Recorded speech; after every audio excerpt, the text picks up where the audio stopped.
नमस्कार, न्यूज 24 के इस खास कार्यक्रम मंथन में आप सबका फिर से स्वागत है। मैं हूं अनुराधा प्रसाद और आप देख रहे हैं कि चुनाव की बिसात जो है ना वो पूरी तरह से यहां पर जमी हुई है। इस हॉल में जो भीड़ है वो इस बात को बता रही है कि यूपी का चुनाव कितना और कितना महत्वपूर्ण है। तो मेरे साथ इस खास कार्यक्रम में आज हैं समाजवादी पार्टी के नेता, पूर्व मुख्यमंत्री अखिलेश यादव जी। अखिलेश जी, आपका बहुत बहुत स्वागत है। मैं देख रही हूँ भीड़ काफी आई हुई है, धक्का मुक्की करके आई हुई है। मैं धन्यवाद देता हूं आपको, क्योंकि आपके कार्यक्रम की वजह से सब लोग हैं। तो क्या कहा जाए, ये नई सपा और 2022 की सपा जो बाइसिकल की सपा है, तो लोग तो यहाँ जेफ बेजोस जो हैं वो जा रहे हैं स्पेस में, कोई कहीं जा रहा है, अंतरिक्ष में जा रहे हैं, आप बाइसिकल की सवारी कर रहे हैं। थोड़ा सा अटपटा लग रहा है, कुछ डिस्कनेक्ट तो नहीं है?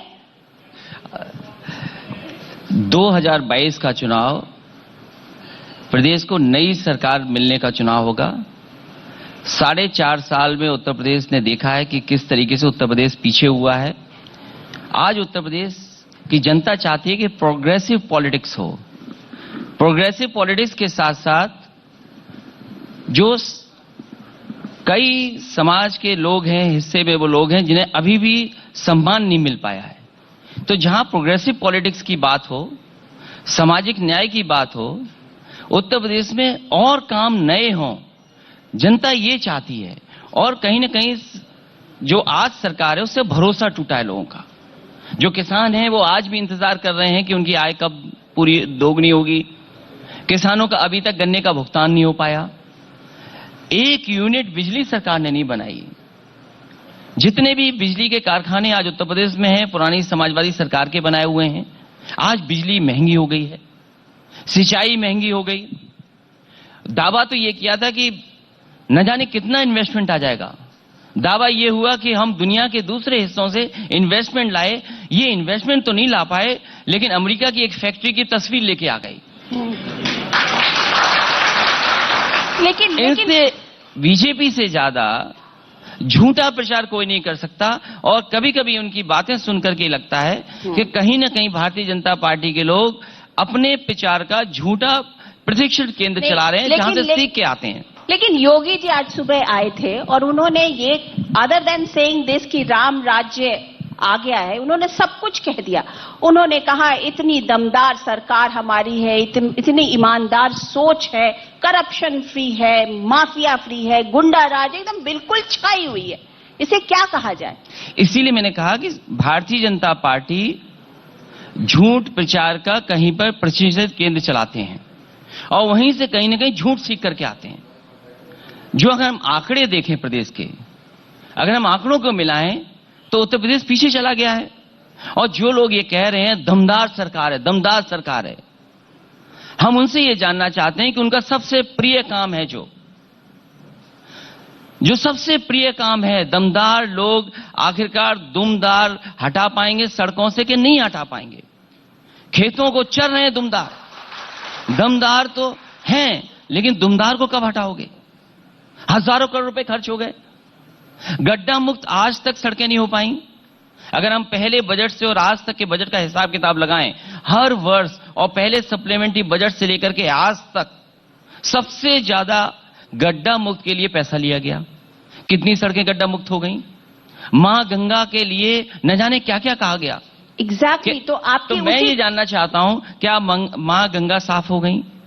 क्या सड़कों पर गड्ढे भर गए? क्या जो जानवर थे उनके रख रखाव के लिए उनके लिए इंतजाम कुछ कर दिया सरकार ने, जबकि हजारों करोड़ रुपए बर्बाद हो गया? जी, तो सुबह जब वो योगी जी यहाँ आए थे तो उन्होंने एक बात कही। उन्होंने ये कहा कि जो अखिलेश जी हैं वो अपने दिमाग से नहीं चलते। सुबह उठ के उनका कोई एक असिस्टेंट उन्हें बता देता है कि आज ये ट्वीट करना है और वो ट्वीट कर देते हैं और उस ट्वीट में बहुत गलत सलत बोलते हैं। खास करके आपके क्राइम के डेटा को लेकर वो क्वेश्चन कर रहे थे। उन्होंने कहा कि अगर अगर जितना ट्वीट करते हैं उतना अगर बाहर जाके घूमते और अपनी पार्टी को मजबूत करते तो आज पार्टी कहीं से कहीं खड़ी रहती। हम लोग इस तरीके की जीत और बुलंदी पर नहीं होते। मुझे खुशी है इस बात की कि वो मुख्यमंत्री जो लैपटॉप चलाना नहीं जानते,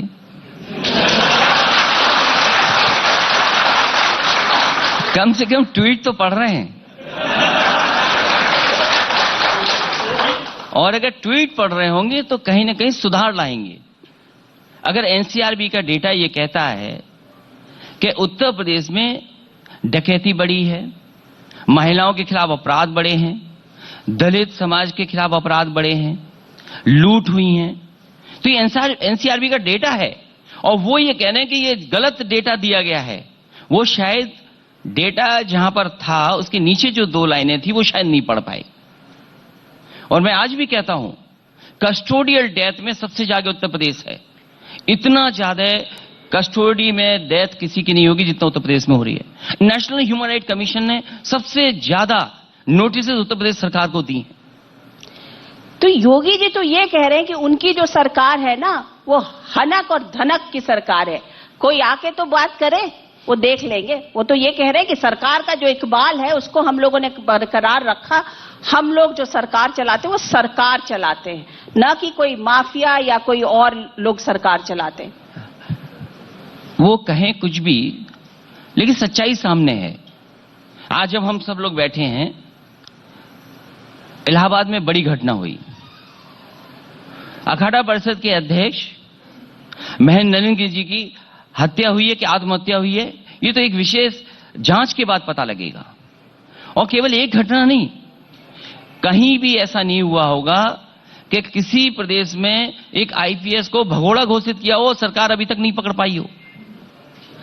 किस सरकार के दबाव में एक आईपीएस दूसरे आईपीएस पे आरोप लगा रहा है, और कितना अन्याय बढ़ा है, कितने लोग अपमानित हुए हैं। इसी प्रदेश ने देखा है कि हाथरस की बेटी के साथ क्या हुआ। क्या हुआ हाथरस की बेटी के साथ? क्या सरकार के पास जवाब है इस बात के लिए लेकर के? जो उत्तर प्रदेश में लगातार घटनाएं हो रही हैं उसका कोई जवाब है सरकार के पास? यहां पर जो नौजवान आया उसको लाठी खानी पड़ी। इस सरकार ने कहा कि हम नौकरी दे देंगे, रोजगार दे देंगे। आज नौजवान जानना चाहता है कि नौकरी रोजगार कहां पर है। आपने 70 लाख कहा कि 70 लाख हम नौकरियां या रोजगार दे देंगे। अच्छा, एक बात बताइए कि आपकी सरकार में किसी बदमाश की कभी गाड़ी पलटी? किसी गुंडे की गाड़ी पलटी? वो तो नहीं पलटी। इनकी सरकार में पलटी है। ये तो कह रहे हैं कि हम माफियाओं के ऊपर रिएक्ट करते हैं, हमने उनको बंद किया, हमने उनके घरों को बुलडोजर से खत्म कर दिया, गिरा दिया, और गाड़ी पलट जाती है। क्या हम न्यायालय पे भरोसा करना छोड़ दें? न्यायालय पे भरोसा कौन करेगा? और फिर अगर गाड़ी पलटी है तो खुशी जो बेटी थी उसका क्या दोष था, ये सरकार बताए। क्या सरकार के पास कोई जवाब है उसके लिए? और फिर फर्जी इनकाउंटर में भी अगर सबसे ज्यादा किसी को नोटिस मिली है तो वो उत्तर प्रदेश की सरकार है। कानून व्यवस्था के लिए अगर किसी ने अच्छा काम किया तो समाजवादी सरकार ने रिस्पांस सिस्टम क्रिएट किया। और ये रिस्पांस सिस्टम जो डायल 100 था वो कहीं ना कहीं उत्तर प्रदेश की सरकार के लिए स्ट्रक्चरल चेंज था। और अगर उसको बेहतर करते तो शायद कानून व्यवस्था और बेहतर होती। ये जो डायल 100 है कोई एक दिन में नहीं बन के तैयार हुआ।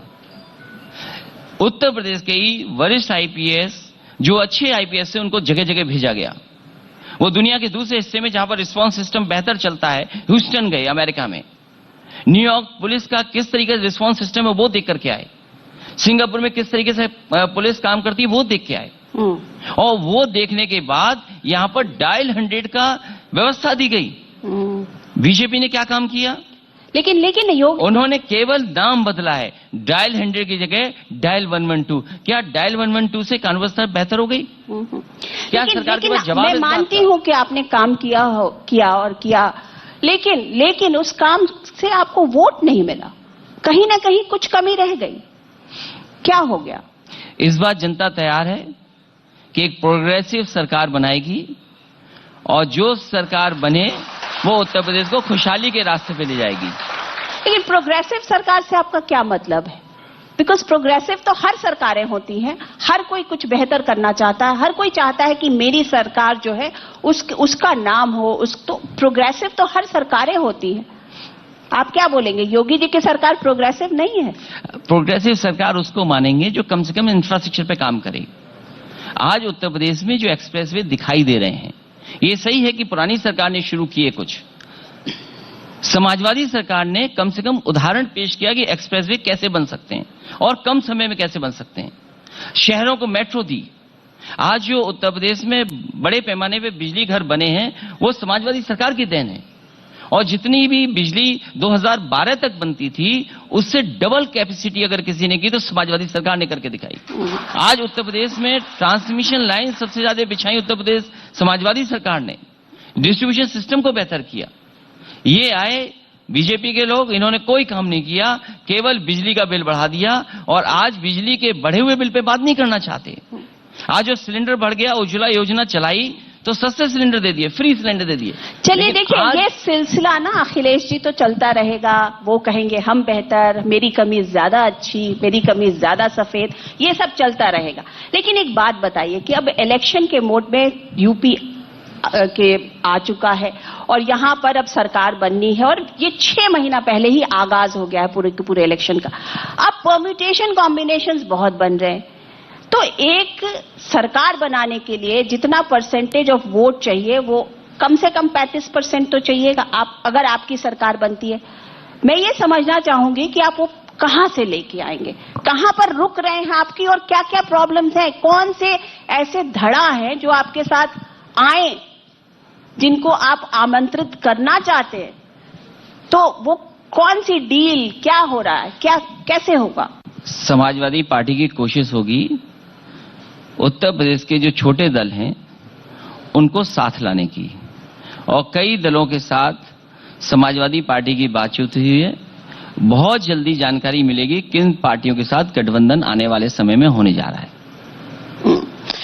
लेकिन जो अभी देखा जा रहा है कि जो अदर बैकवर्ड कास्ट है वो छिटक गया, वो आज राजभर बन गए हैं, निषाद बन गए हैं, आज अपनी दल बन गया, तो वो सारा जो कॉम्बिनेशन जो कंसोलिडेटेड शायद कभी आपके पास था या आप समाजवादी पार्टी के पास था, वो अब छिटक चुका है। उसको आप कैसे वापस ला रहे हैं, क्या लाएंगे? इसीलिए शुरुआती समय पे मैंने कहा कि उत्तर प्रदेश की जनता प्रोग्रेसिव गवर्नमेंट चाहती है, दूसरी वो सरकार चाहती है जो सामाजिक न्याय के रास्ते पे चले, और मुझे खुशी है इस बात की कि समाजवादी पार्टी आने वाले समय में जो हर समाज के मुद्दे हैं उन मुद्दों को लेकर के जनता के बीच में। चलिए हम एक एक करके नाम गिनाते। बताइए, शिवपाल जी के साथ आपका अरेंजमेंट, उनकी पार्टी आपकी पार्टी में मिल रही है, विलय हो रहा है या गठबंधन हो रहा है, क्या हो रहा है?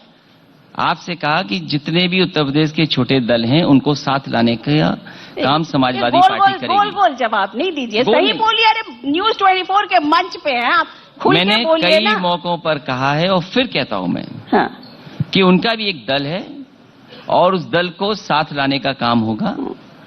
उनके जो लोग हैं और जो भी सम्मान दे सकती है पार्टी उन्हें सम्मान देगी। तो उन्होंने अभी वो आए थे इसी मंच पर और उन्होंने कहा कि वो अखिलेश जी मुख्यमंत्री बने, हम उनके पीछे खड़े, लेकिन एक सीट अपमान है। तो अब आप अपने चाचा का अपमान तो नहीं करेंगे ना? सवाल एक सीट का नहीं है, जो जीतने वाले होंगे और जनता के बीच में जिनकी छवि अच्छी होगी कोशिश करेंगे उनको साथ लिया जाए। सवाल एक सीट का नहीं है, सवाल यह है कि सम्मान बराबर होगा कि नहीं होगा। तो वो आपके साथ चुनाव लड़ेंगे? बहुत बड़ा वर्ग ये समझना चाह रहा है, जानना चाह रहा है कि क्या शिवपाल यादव और अखिलेश यादव एक साथ चुनाव लड़ेंगे? उत्तर प्रदेश के जितने भी छोटे दल हैं उनको साथ लाने का काम समाजवादी पार्टी करेगी और सभी को कहीं न कहीं सम्मान देने का काम समाजवादी पार्टी करेगी। अब आप अपने चाचा के दल को छोटा दल कह रहे हैं, तो फिर तो ये अपमान हुआ ना? नहीं, मैं किसी दल का अपमान नहीं कर रहा हूं और छोटा बड़ा दल नहीं होता है, उनको साथ लाने का काम होगा। तो ये मान लिया जाए कि वो साथ आ रहे हैं? समाजवादी पार्टी की कोशिश होगी उनको भी साथ लाएं और उनका भी सम्मान करें। वो इंतजार कर रहे हैं आपका, यही कह के गए हैं कि मैं तो इंतजार कर रहा हूं? उन्हें इंतजार करने की जरूरत नहीं है, चुनाव बहुत करीब है। आप जब चुनाव होगा तो देखेंगे बहुत सारे लोग साथ दिखाई देंगे। चलिए, तो ये मान लिया जाए। अच्छा, अब ये बताइए कि उसी तरीके से जैसे शिवपाल जी, उसी तरीके से राजभर हैं, उसी तरीके से संजय निषाद जी हैं, ये तमाम, हाँ संजय निषाद जी तो चले गए, वो शायद वेट करते रहे, आपकी तरफ से कुछ रुमाल दिखा नहीं तो वो चले गए उधर। तो अब राजभर जी से क्या आपका कुछ रिश्ता बनेगा? उनकी पार्टी, उनसे आपका कुछ अलायंस होगा? जिस दल से हम लोगों का मुकाबला है, भारतीय जनता पार्टी, उसको कोई जानकारी मिल जाएगी तो कोई ना कोई साजिश कर देगी बीजेपी। इसलिए किस दल से क्या एडजस्टमेंट हो रहा है अभी नहीं कह पाएंगे, लेकिन मैंने आपसे कहा है और आने वाले समय में ये चीज दिखाई देगी कि बहुत सारे छोटे दल समाजवादी पार्टी के साथ हैं। अच्छा, ये बताइए, अभी आपके पहले यहाँ ओवैसी जी आए थे, वो भी यहाँ पर उत्तर प्रदेश के चुनाव में उन्होंने भी, जिसे कहते हैं ना, अपना झंडा ऊपर कर दिया है कि हम भी हैं। उनके निशाने पर बीजेपी कम और आप ज्यादा हैं। उत्तर प्रदेश की जनता भारतीय जनता पार्टी को हटाना चाहती है, और जो भारतीय जनता पार्टी को हटाना चाहते हैं वो शायद समाजवादी पार्टी के खिलाफ नहीं होगा। तो क्या अब ओवैसी जी तो अच्छे ओरेटर हैं, वो आप कहीं ना कहीं आपको सपोर्ट करेंगे तो आपके लिए भी अच्छा होगा। जहां तक सवाल छोटे दलों का है, और जो भारतीय जनता पार्टी से हटाना चाहते हैं, जिस दल की आप बात कर रहे हैं, वो पहले ही ऐलान कर चुके हैं कि 100 सीटें वो चुनाव में लड़ेंगे। तो उत्तर प्रदेश की जनता जानती है कि 100 सीटों से सरकार नहीं बनने वाली है, सरकार को रोका जा सकता है बनने के लिए। इधर समाजवादी पार्टी की कोशिश होगी कि जनता के बीच में जाकर के और जो समीकरण बना सके वो समीकरण बनाएंगे। अच्छा, इस पूरे पॉलिटिकल खेल में 2 युवा थे पिछले चुनाव में, एक युवा कहां चले गए? यूपी को जो साथ उस वक्त पसंद था, वो कहीं साथ अब पसंद नहीं है क्या? क्या हो गया? वो समय बहुत गुजर गया है, और मैंने कई मौकों पर कहा और फिर कहता हूं कि बड़े दलों के साथ समाजवादी पार्टी का अनुभव बहुत ठीक नहीं रहा, इसलिए बड़े दलों के साथ गठबंधन समाजवादी पार्टी नहीं करने जा रही। अच्छा, ये जो है आपके सामने जो कॉम्बिनेशन है ना, पहले आपके साथ में नेताजी का आशीर्वाद रहता था, नेताजी अब उतने ज्यादा पॉलिटिकली एक्टिव नहीं है, और आपके सामने जो विपक्ष है वो मोदी और योगी, और फिर भारतीय जनता पार्टी जो ये कहती है कि जिस दिन इलेक्शन खत्म होता है उसी दिन से हम इलेक्शन लड़ने लगते हैं। और आपके लिए वो कह के गए सुबह में कि वो तो 4 साल के बाद दिख रहे हैं, उससे पहले कहां थे। तो इस तरीके की जब बातें किसी पॉलिटिकल लीडर के लिए होती हैं तो वो इट्स नॉट राइट। सवाल ये है कि जब नोटबंदी हुई, क्या नोटबंदी ने अर्थव्यवस्था को बेहतर कर दिया? जिस तरीके से जीएसटी लागू हुई, इतने संशोधनों के बाद भी क्या व्यापारियों को सहूलियत मिली? और फिर डबल इंजन की सरकार बोल रहे हैं, लग ये रहा है कि डबल इंजन एक दूसरे को टक्कर मार रहे हैं। दिल्ली से एक अधिकारी रिटायर होकर के आए, कहा गया इनको मंत्री बनाया जाएगा, वो इतने अनुभवी अधिकारी आज तक मंत्री नहीं बन पाए, और इसीलिए एक्सपेंशन नहीं हो रहा है कि कहीं मंत्री ना बनाना पड़ जाए। और कम से कम दोनों सरकारों को ये बताना पड़ेगा कि उत्तर प्रदेश की जनता को क्या दिया है। क्या डीजल महंगा नहीं हो गया? क्या पेट्रोल महंगा नहीं हो गया? और जब वोट पड़ता है तो वोट केवल 1, 2, 3, 4 लोग नहीं डालते हैं, एक रिक्शा चलाने वाला भी वोट डालेगा, एक ठेला लगाने वाला भी वोट डालेगा, एक गांव में रहने वाला वो भी वोट डालेगा। और कोविड के समय पर, लॉकडाउन के समय पर जो पैदल पैदल चल करके आया वो भी वोट डालेगा। क्या उनके लिए जवाब है सरकार के पास? क्या रिक्शे वालों के लिए क्या मदद की है? तो एक क्या डीजल जो महंगा हो गया, पेट्रोल महंगा हो गया, उसका क्या जवाब है सरकार के पास? जो उज्ज्वला योजना थी, जिसकी वजह से माताओं बहनों ने मतदान कर दिया और इतने बड़े पैमाने पर सिलेंडर बांटे गए, आज सिलेंडर क्या भराए जा रहे हैं? अब तो नाम ही बदल देना चाहिए। लेकिन डायरेक्ट बेनिफिशियरीज जो हैं उनको पैसा जा रहा है उनके खातों में, उनको अनाज मिल रहा है। पूरे कोविड के प्रोसेस में, पूरे टाइम में लोगों को अनाज मिला है। इसको डिनाई नहीं कर सकते। तो कम से कम भारतीय जनता पार्टी ये बताए कि जो गरीबों को अनाज मिल रहा है वो चुनाव के बाद भी मिलता रहेगा। क्या अनाज केवल चुनाव तक है? और जहां तक डीबीटी सिस्टम की बात है, डायरेक्ट बेनिफिट ट्रांसफर सिस्टम की बात है, ये सबसे पहले इंट्रोड्यूस अगर किसी ने किया था तो उत्तर प्रदेश की सरकार समाजवादी पार्टी ने इंट्रोड्यूस किया था। और अगर कोई डायरेक्ट बेनिफिट ट्रांसफर सिस्टम से ही वोट मिल रहे हैं तो समाजवादी पार्टी ने तो फ्री लैपटॉप दिया, समाजवादी पेंशन दी, कन्या विधवा दिया, और अगर इनकी बेनिफिट स्कीम कोई फायदेमंद है तो उससे बेहतर स्कीम लाने का काम समाजवादी लोग करेंगे। और 500 रुपए ये पहले समाजवादियों ने दिया, ऐसा नहीं है।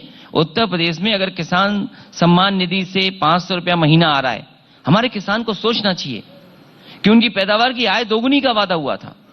डीजल महंगा होने से, पेट्रोल महंगा होने से, सिलेंडर महंगा होने से आखिरकार सरकार कितना मुनाफा कमा रही है, और जो मुनाफा कमा रही है वो आखिरकार मुनाफा जा कहां रहा है? तो अगर डीबीटी सिस्टम से ही वोट मिल रहा है तो समाजवादी पार्टी पीछे नहीं हटेगी। समाजवादी पार्टी भी गरीबों के लिए बेहतर स्कीम लेकर के आएगी।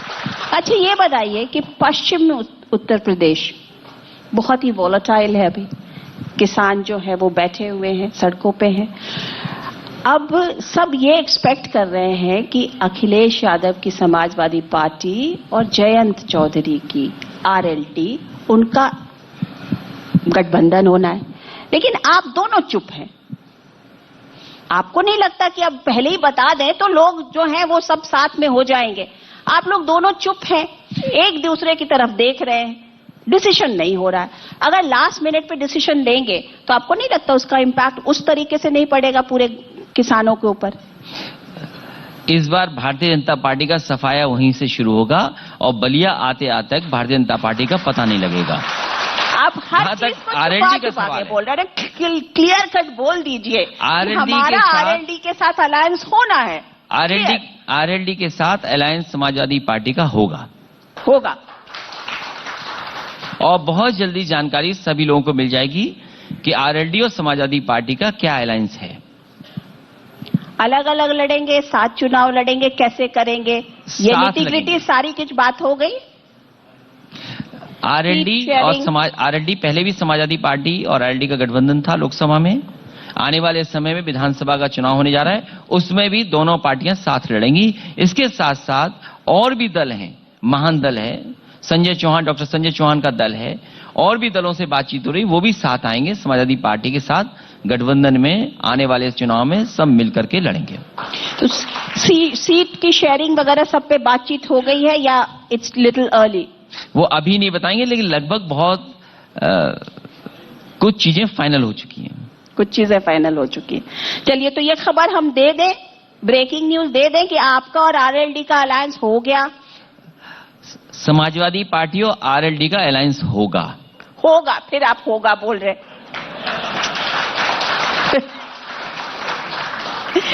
कुछ काम हम लोगों पे छोड़ दीजिए।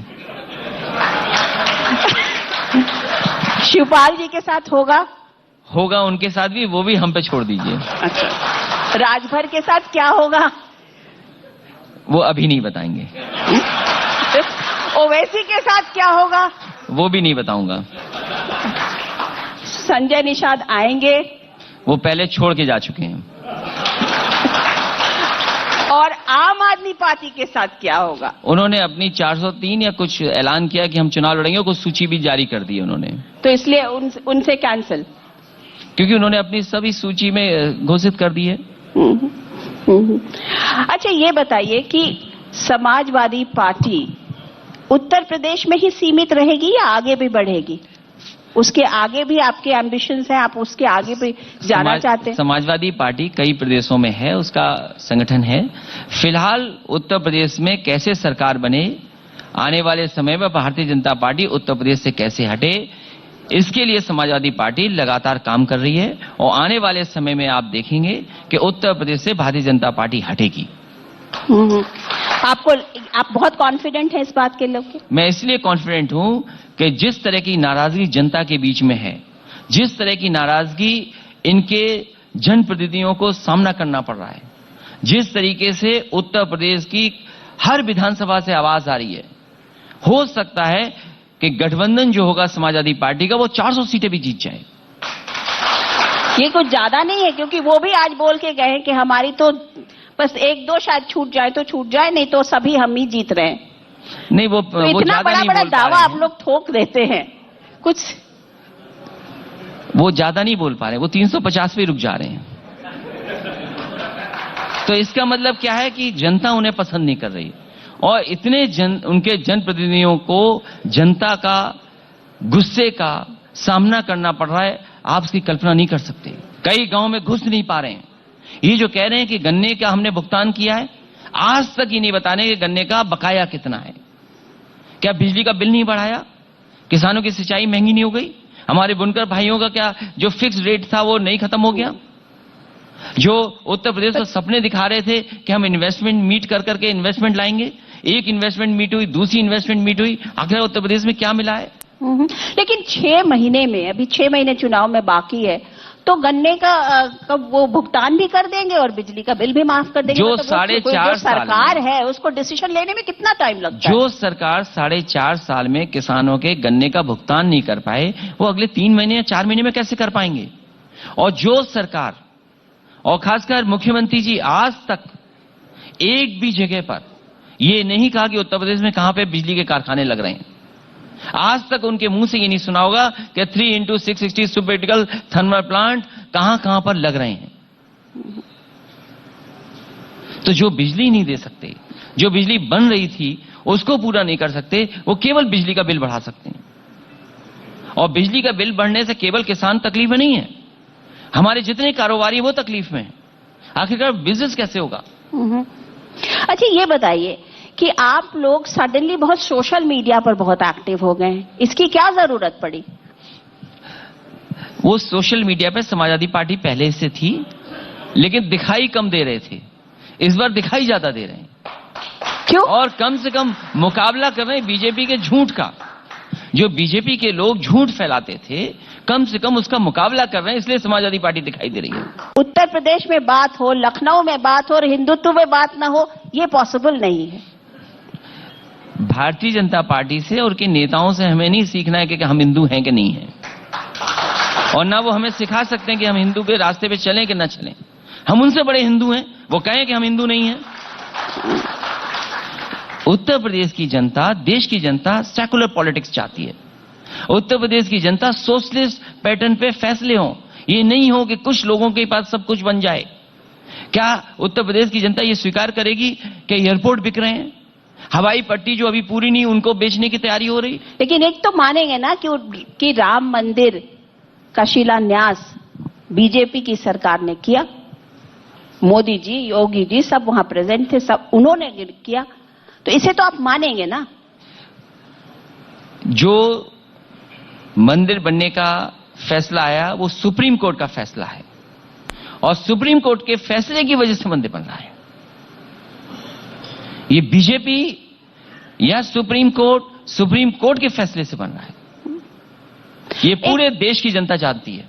एक बात बताइए कि आप प्रोग्रेसिव गवर्नमेंट या प्रोग्रेसिव पॉलिटिक्स की बात कर रहे हैं कि उत्तर प्रदेश की जनता प्रोग्रेसिव गवर्नमेंट चाहती है, लेकिन अभी जो देखा जा रहा है वो तो सिर्फ कास्ट के दौर में देखा जा रहा है कि ये कास्ट है, ये कास्ट है, ये कास्ट है।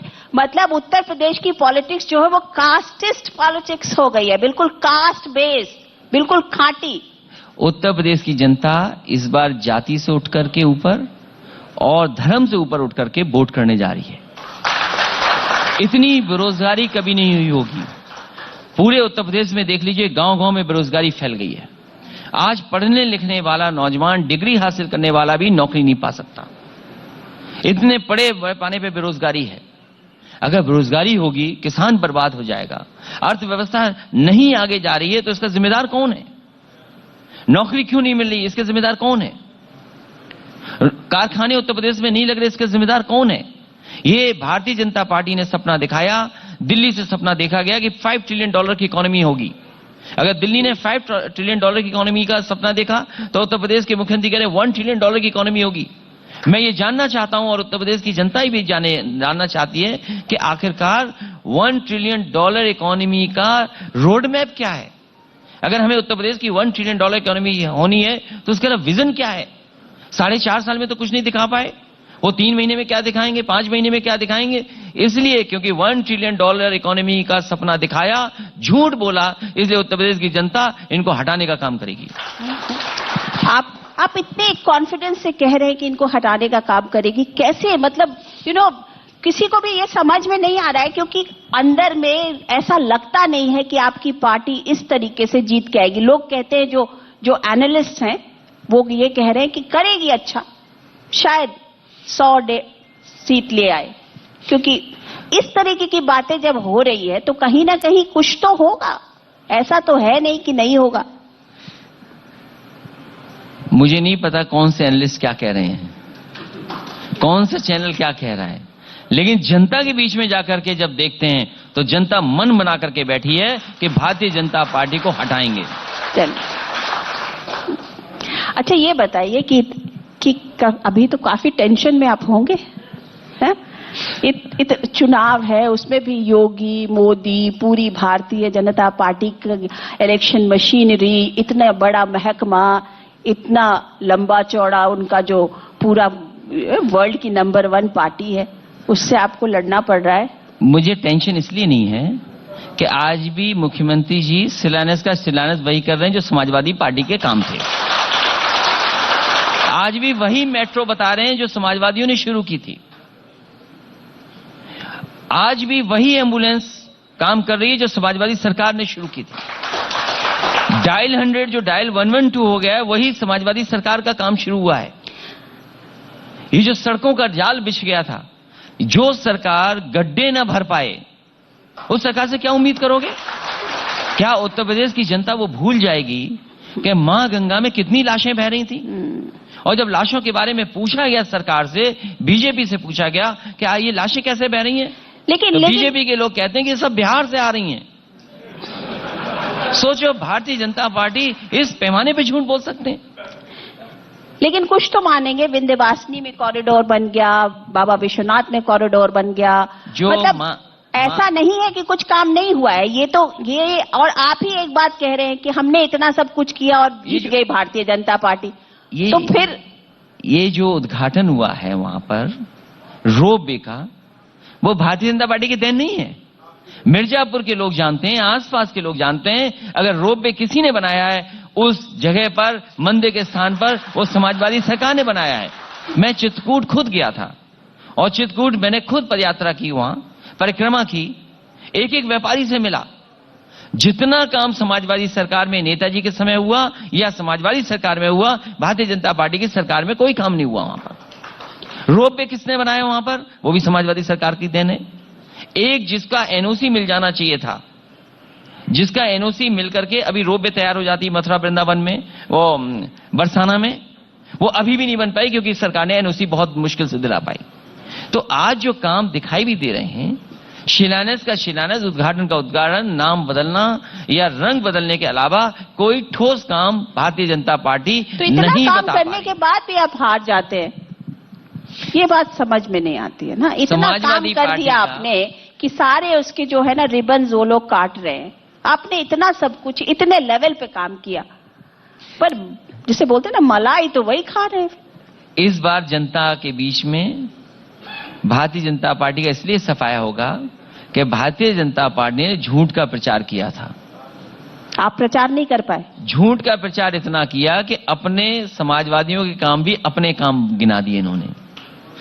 कम से कम भारतीय जनता पार्टी को 4.5 साल के बाद अपना संकल्प पत्र पलटना चाहिए। और संकल्प पत्र में पहले पेज पे ये लिखा है कि किसानों की आय हम दोगुनी कर देंगे। क्या ये भारतीय जनता पार्टी के लोग 2022 में जाएंगे चुनाव में और कहेंगे कि आय दोगुनी हो गई? और पिछली बार मैं सुन रहा था भारतीय जनता पार्टी के मुख्यमंत्री जी का, उन्होंने कहा कि जैसे ही 2022 आएगी किसान की आय दोगुनी हो जाएगी।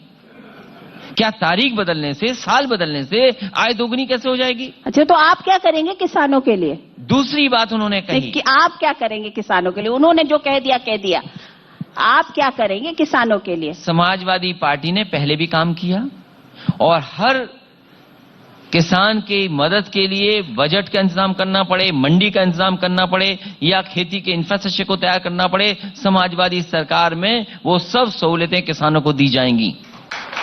गन्ने का भुगतान 1 2 3 1 2 सरकार ने 3 करके दिखाया। 1 2 3 नंबर 1 क्या? पहला फैसला ये होगा कि ये जो काले कानून पास हुए हैं, जो बड़े बड़े उद्योगपतियों के पक्ष में हुए, उन कानूनों को उत्तर प्रदेश में लागू नहीं किया जाएगा।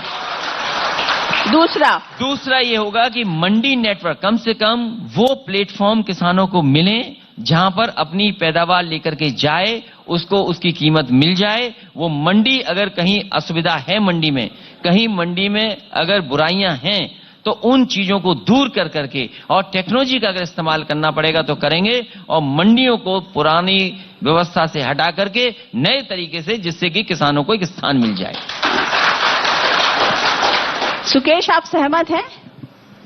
आपने बीजेपी को एक विफल सरकार बताया, चलिए मान लेते हैं फेस वैल्यू पे, लेकिन हर पॉलिटिकल पार्टी का लीडर असेसमेंट करता है, दूसरी पार्टी का सेल्फ असेसमेंट भी करता है।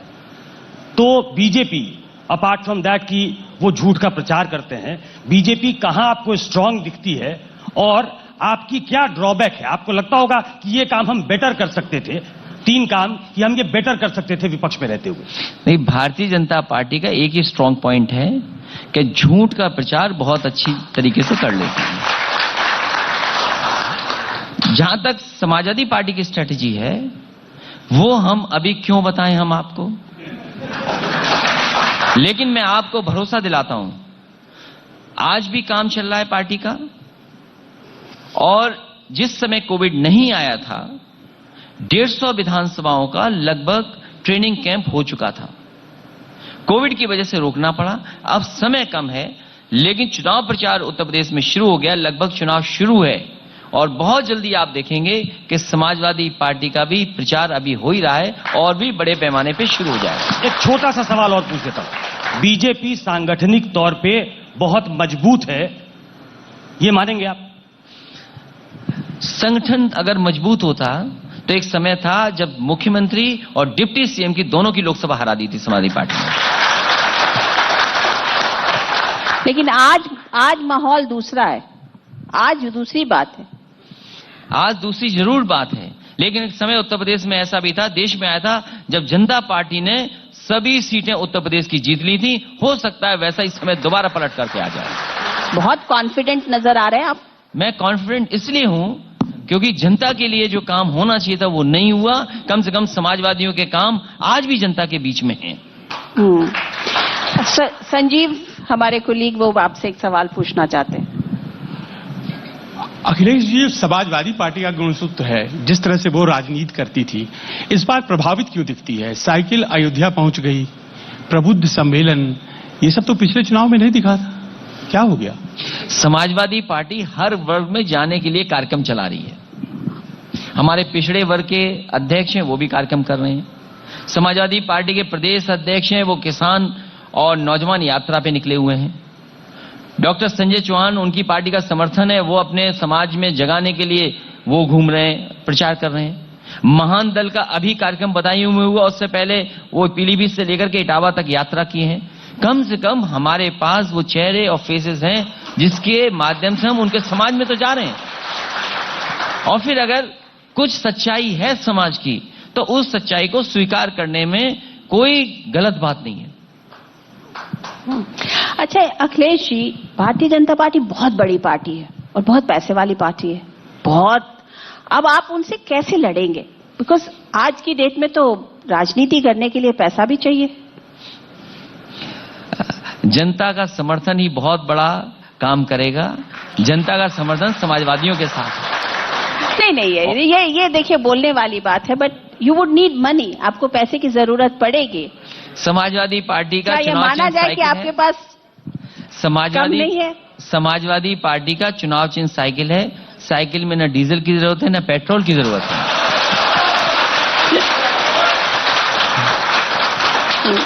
चलिए अखिलेश जी, आप यहाँ इस मंच पे आए और बहुत बेबाकी से आपने सारे सवालों का जवाब दिया। आपका बहुत बहुत धन्यवाद। Thank you so much. Thank you.